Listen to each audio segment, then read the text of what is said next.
Sir पर मोटी ऊंची टोपी थी। उसके बाएं कंधे पर भारी सा नजर आने वाला एक बैग लटका हुआ था। कुछ देर कॉटेज को घूरने के बाद वे सतर्कतापूर्वक आगे बढ़े।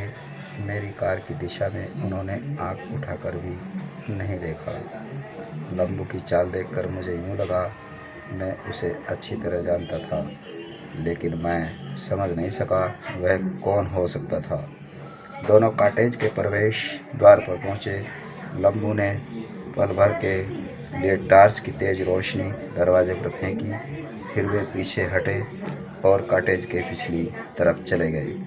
जाहिर था वे जो भी कोई थे उनके इरादे नेक नहीं थे। मैं जिस स्थिति में खड़ा था वहाँ से बाहर खड़ी कार नज़र नहीं आ रही थी। मैं उसी तरह खड़ा आहट लेने की कोशिश करता रहा, लेकिन गेट बाहर किसी तीसरे आदमी की मौजूदगी का आभास नहीं मिला। मैं दबे पांव सतर्कतापूर्वक चलता हुआ गेट के पास पहुंचा। कुछ देर चुपचाप खड़ा रहने के बाद इंच इंच करके गर्दन आगे की। स्लेटी रंग की पुरानी एम्बेसडर कार थी। चारों दरवाजे बंद थे। उसके अंदर कोई नहीं था और जहाँ तक मैं देख सकता था उसके आसपास भी कोई नहीं था। अपेक्षाकृत निश्चित होने के बाद भी मैं सतर्कतापूर्वक चलकर कार के पास पहुंचा। कार खाली थी, दरवाजे लॉकड थे। नंबर प्लेट विराटनगर की थी। मैं मन ही मन उसका नंबर रटता हुआ मैं वापस लौटा और कॉटेज के पिछवाड़े पहुंचा। मैं रुकता हुआ कदम रखता हुआ चल रहा था। पिछला दरवाज़ा इस बार जरा सा दबाव डालते ही खुलता चला गया। मैंने आहट लेने की कोशिश की, पर कुछ सुनाई नहीं दिया। मैं भीतर दाखिल हुआ। दरवाज़ा फिर पहले की तरह बंद कर दिया। वहाँ गुफ अंधेरा था। पंजों के बल धीरे धीरे मैं टटोलता हुआ गलियारे में आगे बढ़ा। बाईं ओर एक बंद दरवाजे का आभास हुआ। थोड़ा आगे दाईं ओर का दरवाज़ा खुला हुआ था। दरवाजे के दूसरी ओर जो कुछ भी था अंधेरे में डूबा हुआ था। सहसा धीमी सी ऐसी आवाज़ सुनाई दी, मानो ठोस धातु की दो चीज़ें परस्पर धीरे से टकराई थी। थोड़ी देर बाद फिर वही आवाज़ सुनाई दी। मैं विश्वासपूर्वक कह सकता था कि ये आवाज़ें उस कमरे से नहीं आई थी जिसके दरवाजे के पास मैं खड़ा था। मैं निश्चिंततापूर्वक अंधेरे कमरे में दाखिल हो गया। उस कमरे में क्या था मुझे पता नहीं चल सका, लेकिन दाईं ओर दूसरा दरवाज़ा ज़रूर दिखाई दे गया, क्योंकि जिस दूसरे दरवाजे में वो दरवाज़ा खुलता था वहाँ बहुत ही मामूली सी रोशनी थी। धातु की दो चीज़ें की परस्पर टकराने जैसी आवाज़ अब अपेक्षाकृत साफ और जल्दी जल्दी एक निश्चित अंतराल के बाद आ रही थी। मैं उधर ही बढ़ा। दरवाजे में पहुंचकर ठिठका।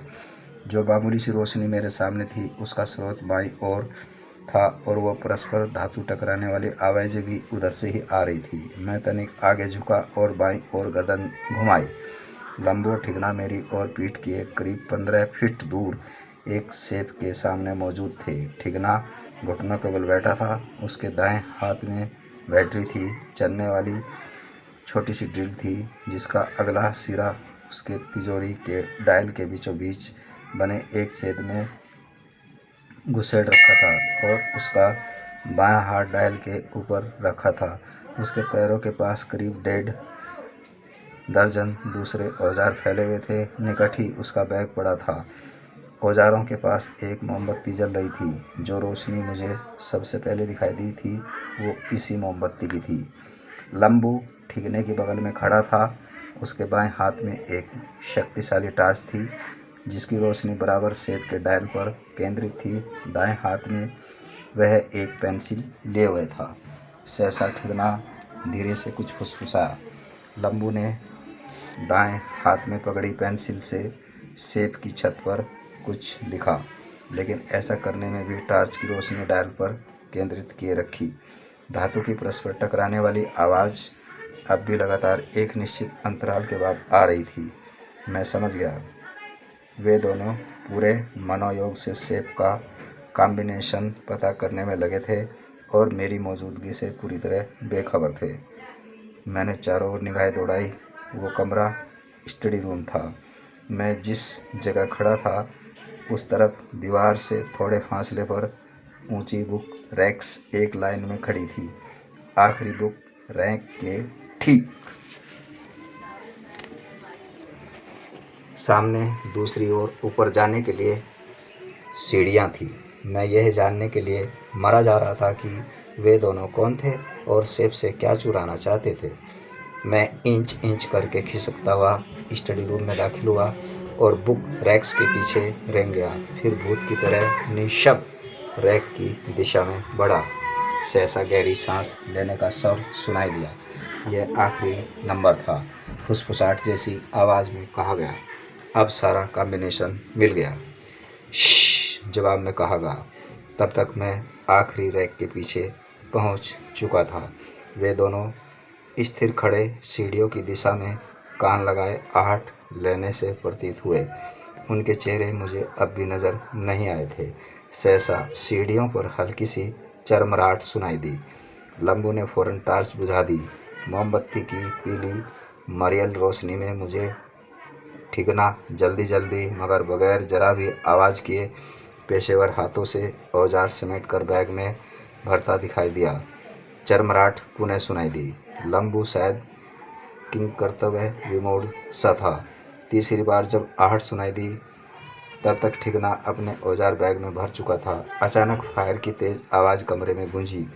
मैं दीवार से पीठ लगाए दम साधे खड़ा रहा। दो जोड़ी भागते पैरों की आहट सुनाई दी।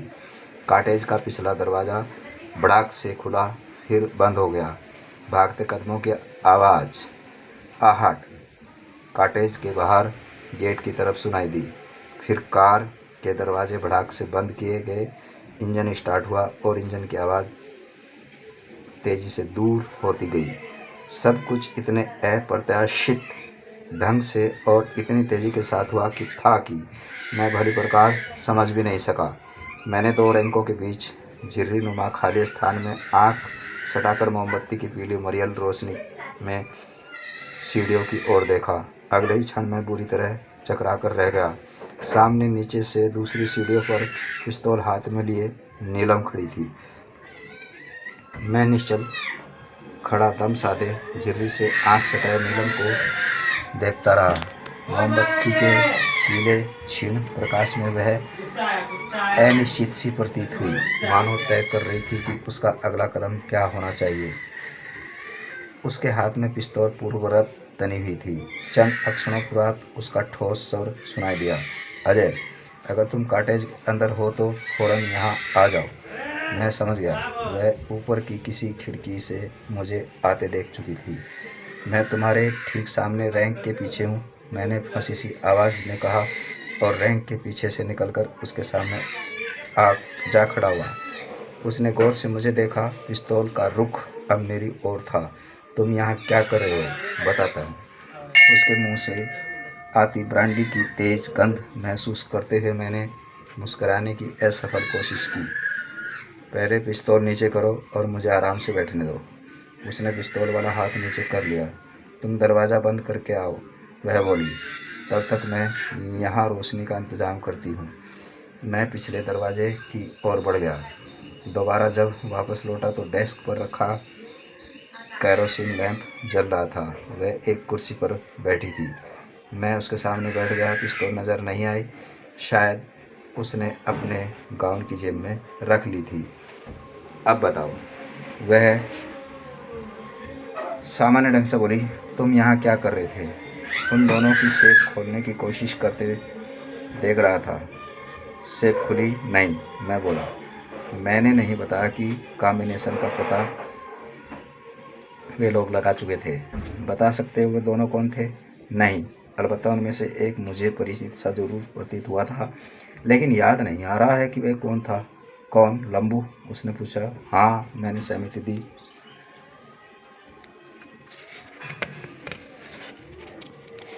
तुम्हारी तरह उन दोनों को भी मैंने ऊपर की खिड़की से आते देखा था, वह बोली। और लंबो को देखकर मेरे मन में भी यही विचार आया था, लेकिन ओवरकोट के उठे कॉलरों और माथे पर झुके हैट की वजह से उसका चेहरा नहीं देख सकी। दोनों पेशेवर चोर थे। मैंने उनकी कार का नंबर नोट कर लिया है, उनका पता लगाने में दिक्कत नहीं होगी। वह कुछ नहीं बोली। तुम्हें मुझ पर यकीन नहीं है अजय? संक्षिप्त मौन के बाद उसने आहत स्वर में पूछा। यह तुमने कैसे सोच लिया? सीधी सी बात है, अगर तुम्हें मुझ पर यकीन होता तो चोरों की तरह यहाँ आने के बजाय मुझे बता कर आते। मुझे गलत मत समझो नीलम, मैं मानता हूँ तुम्हें बताकर ही मुझे यहाँ आना चाहिए था, लेकिन साथ ही यह भी बिल्कुल सही है कि आपके साथ इन्वॉल्व करके मुझे किसी खतरे में भी डालने में नहीं चाहता था। लेकिन मुझे तो तुम पहले ही इन्वॉल्व कर चुके हो। कैसे? 7 स्टार कलम में अपने साथ ले जाकर। वो मेरी बड़ी भारी बेवकूफ़ी थी, उसे दोहराने के पक्ष में मैं नहीं हूँ। ठीक है, मैं यकीन किए लेती हूँ। मैंने जेब से पैकेट निकालकर सिगरेट